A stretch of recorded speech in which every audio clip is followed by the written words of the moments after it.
ദിവ്യാത്മാക്കൾക്കെല്ലാം വിനീതമായ നമസ്കാരം.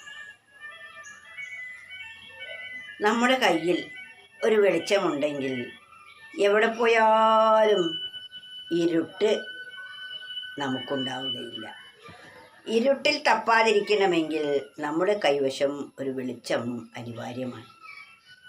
അതിനാൽ ഒരു കവി പറയുകയാണ്, വിളക്കു കൈവശമുള്ളവനെന്നും വിശ്വം ദീപമയം, വെണ്മ മനസ്സിൽ വിളങ്ങിന ഭദ്രന് മേന്മേൽ അമൃതമയം. വിളക്ക് കയ്യിലുണ്ടെങ്കിൽ എവിടെ പോകുമ്പോഴും നമുക്ക് വെളിച്ചമാകുന്നത് പോലെ നമ്മുടെ മനസ്സ് ശുദ്ധമാണെങ്കിൽ, നല്ല ചിന്തകളെ കൊണ്ട് നിറഞ്ഞതാണെങ്കിൽ ഈ പ്രപഞ്ചം മുഴുവൻ അമൃതമയമായിരിക്കും, ആനന്ദമയമായിരിക്കും. സന്തോഷവും സംതൃപ്തിയും സുഖവും സമാധാനവും എപ്പോഴും നമ്മുടെ മനസ്സിൽ നിന്നും ഉയർത്തെഴുന്നേറ്റുകൊണ്ടേയിരിക്കും. ഈ സന്തോഷം സമാധാനമൊക്കെ എവിടെ നിന്നാണ് കിട്ടുന്നത്? നമ്മുടെ മനസ്സ് സ്വസ്ഥമാകുമ്പോൾ ഉണ്ടാകുന്നതാണ്.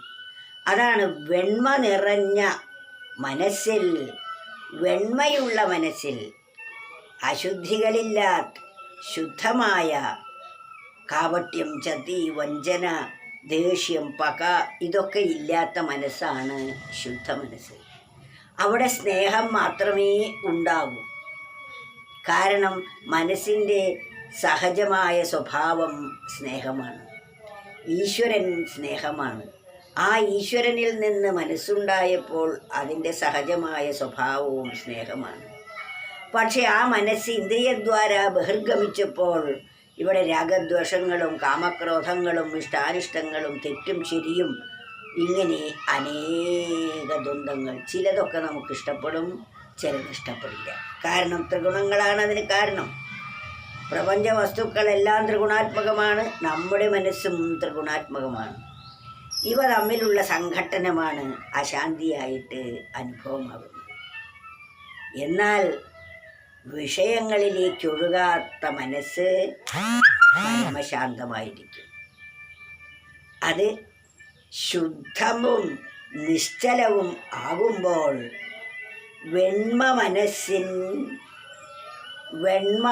പരിശുദ്ധിയുള്ള മനസ്സിൽ വിളങ്ങിന ഭദ്രൻ. ഭദ്രൻ എന്ന് പറഞ്ഞാൽ എല്ലാം ശോഭനമായിരിക്കുന്ന ഒരാൾ, മംഗളത്തോടു കൂടിയിരിക്കുന്നയാൾ.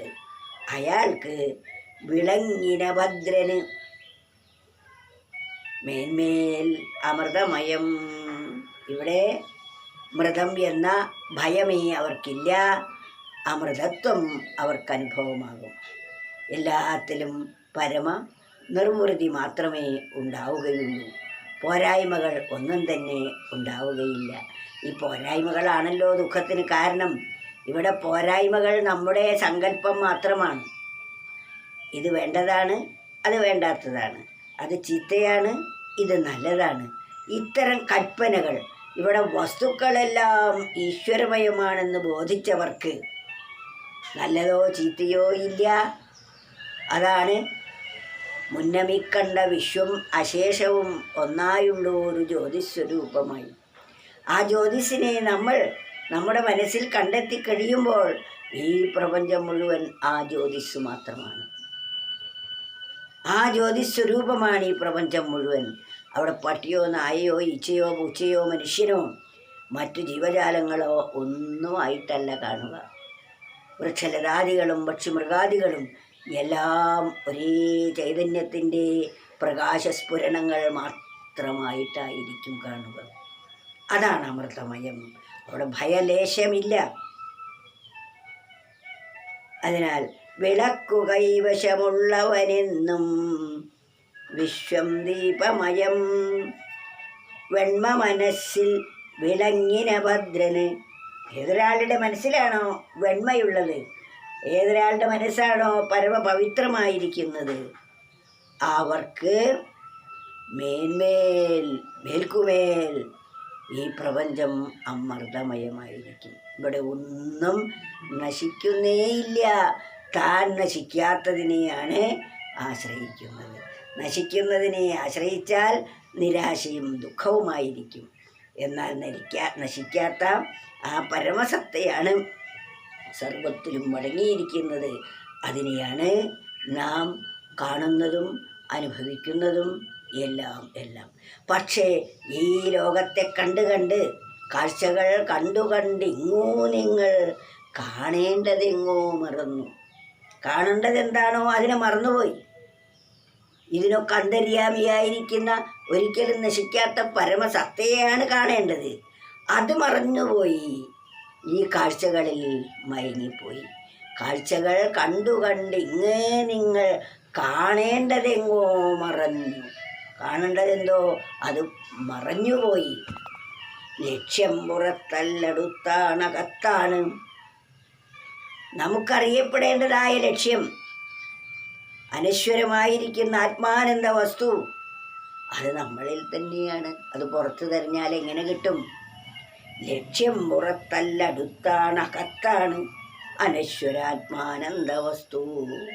അനശ്വരമായിരിക്കുന്ന ആത്മാനന്ദ വസ്തു പുറത്തൊന്നുമല്ല, അതകത്താണ്, അതടുത്താണ്, അതകത്താണ്, അത് അനശ്വരമാണ്. ഇതിലപ്പുറം നമുക്ക് എന്താ വേണ്ടത്? ഇത്തരം സുഭാഷിത രത്നങ്ങളെ നമ്മൾ വീണ്ടും മനനം ചെയ്താൽ നമ്മുടെ മനസ്സ് എപ്പോഴും ആത്മഭാവത്തിൽ തന്നെ നിൽക്കുന്നതാണ്. യാതൊന്നു കാൺമതതു നാരായണ പ്രതിമ. കാണുന്നതൊക്കെ നാരായണൻ്റെ പ്രതിമയായും കേൾക്കുന്നതൊക്കെ നാരായണ ശ്രുതികളായും ചെയ്യുന്നതൊക്കെ നാരായണൻ്റെ അർച്ചനയായും ഭവിക്കുന്നതാണ്. അപ്പോൾ ഈ വിശ്വത്തിൽ കണ്ണടച്ചിരിക്കേണ്ട ആവശ്യമില്ല. കൺതുറന്ന് കാണുന്നതും ആ പരമമായ ഈശ്വരനെയാണ്. കണ്ണടച്ചാൽ കാണുന്നതും അത് തന്നെയാണ്. കണ്ണ് തുറന്നാലും അത് തന്നെ, കണ്ണടച്ചാലും അത് തന്നെ. ഈ ഭാവത്തിലിരിക്കുമ്പോൾ നാം പരമസുഖികളായി ഭവിക്കും. ഇതാണ് ജന്മത്തിൻ്റെ ഏക ലക്ഷ്യം. ആ ലക്ഷ്യപ്രാപ്തിക്കായിരിക്കണം നമ്മൾ ഓരോ സെക്കൻഡും വിനിയോഗിക്കേണ്ടത്. വിളക്കു കൈവശമുള്ളവനെന്നും വിശ്വം ദീപമയം. വെണ്മ മനസ്സിൽ വിളങ്ങിന ഭദ്രനു മേന്മേൽ അമൃതമയം.